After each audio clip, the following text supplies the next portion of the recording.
그동안 쌓였던 감정이 폭발을 하면서 물불을 가리지 않고 큰 소리를 치면서 당신들 세상 만사 내가 직접 경험을 하지 않았거나 내가 직접 당하지 않았으면 주둥아리 함부로 놀리지 말어.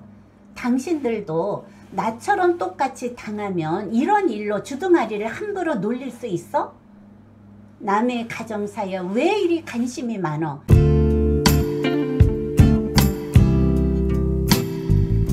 안녕하세요. 이한돈TV입니다. 오죽했으면 남편을 고려장에 버렸을까? 만약에 남편과 시어머니가 15년 혹은 20년 동안 치매와 파킨슨으로 24시간 병수발을 든다면 여러분은 어떻게 하시겠어요? 라고 묻는다면 대부분의 사람들은 요양원으로 모셔야지 무슨 연려가 났다고 개고생을 하냐? 우선 내가 살고 봐야지 그렇게 희생할 필요가 없다고 하네요. 옛날에는 죽으나 사나 가족이라면 마지막까지 집에서 당연히 모셨어요. 시대가 변할수록 인간의 마음도 변화무쌍하게 변하는 것이 현실입니다. 오늘의 사연도 시어머니와 남편 세 식구가 행복하게 살았어요. 어느 날 가정에 날벼락이 떨어졌어요. 시어머니의 장가도 안 간 아들이 갑자기 교통사고로 돌아가시자 그 충격으로 건강하시던 시어머니가 65세에 치매란 진단을 받았어요. 급격하게 증세가 악화가 되어서 가정은 완전 뒤바뀐 불행한 삶을 살아가고 있었어요. 남편과 시어머니를 같이 모실 수가 없어서 많은 고민을 했어요. 시어머니를 고려장으로 버릴까 아니면 남편을 버릴까 몇 달을 고민을 하다가 힘들게 내린 결정이 시어머니를 고려장으로 버리자라고 결론을 내렸어요. 이제는 더 이상 두 사람을 도저히 모실 수가 없어서 마지막 생은 고려장에서 편히 보내시라고 눈물을 흘리면서 95세 된 시어머니를 버렸습니다.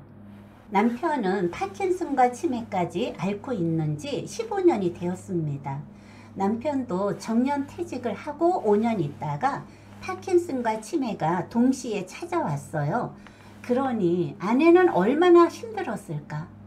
24시간 동행을 하고 옆에서 하나서부터 열까지 다 수발을 들어야 하는 상황이고 사람답게 살아간다는 것은 상상조차도 못합니다. 하루의 일과는 아침에 일어나서 세수부터 시작을 해서 밥을 먹여줘야 하고 어린아이처럼 소대변도 가리지 못해서 수시로 기저귀를 갈아줘야 하고 24시간 모든 것을 다 해줘야 하는 상황이에요.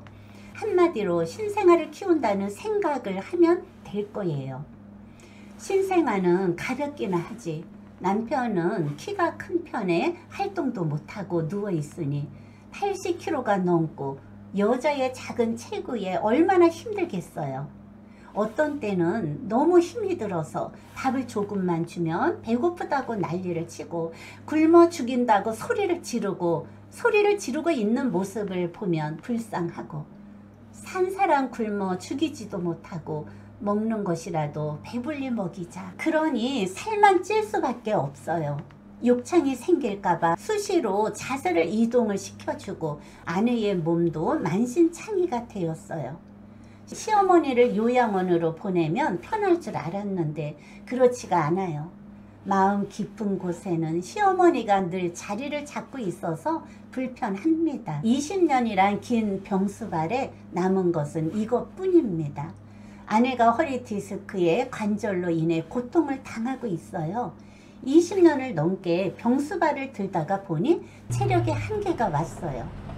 아내도 70세가 넘다 보니 갈수록 몸이 여기저기 아프고 병원을 수시로 들락날락거리고 파스는 친구가 되어서 여기저기 몸뚱아리에 더덕더덕 붙이고 파스가 붙인 자리는 피부 발진이 일어나서 쓰리고 아프고 그래도 파스 없이는 못 산다고 하는 아내의 말을 들었을 때 동병상련의 마음이 들었어요. 저의 남편도 파킨슨 환자라서 혼자서 보행도 못하고 모든 것을 옆에서 보조를 해야지 일상생활을 하기 때문에 파킨슨과 치매는 몹쓸 병이라는 게 맞습니다. 24시간 긴급 상황 119의 역할을 해야 합니다. 어느 날 내가 살고 봐야겠다는 생각이 들었어요.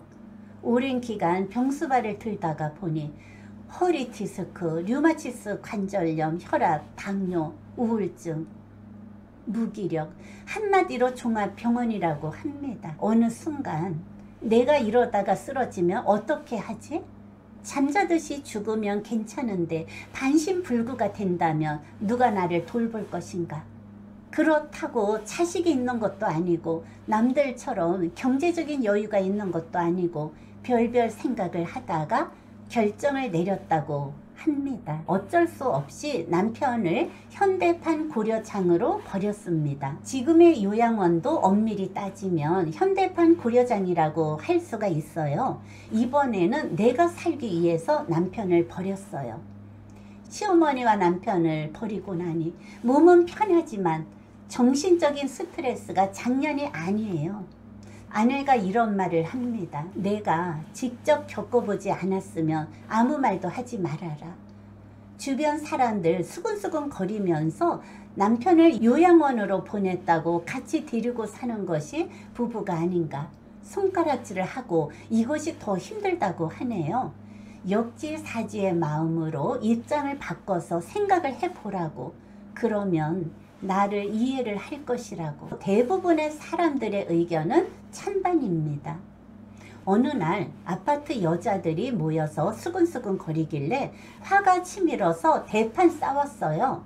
몇 동에 사는 여자 남편을 요양원으로 버렸대. 모여서 수근수근 하길래 오늘은 잘 만났다 하면서 그동안 쌓였던 감정이 폭발을 하면서 물불을 가리지 않고 큰 소리를 치면서 당신들 세상 만사 내가 직접 경험을 하지 않았거나 내가 직접 당하지 않았으면 주둥아리 함부로 놀리지 말어. 당신들도 나처럼 똑같이 당하면 이런 일로 주둥아리를 함부로 놀릴 수 있어? 남의 가정사에 왜 이리 관심이 많어? 이렇게 큰 소리를 치고 후닥닥 집으로 돌아와서 내 서러움에 밤새도록 울다가 지쳐서 눈을 떠보니 새벽이라고 합니다. 여러분, 이런 상황이라면 누구나 상대방을 탓하기 전에 한 번은 역지사지의 마음이 중요합니다. 지금까지 시청해 주신 여러분 고맙습니다.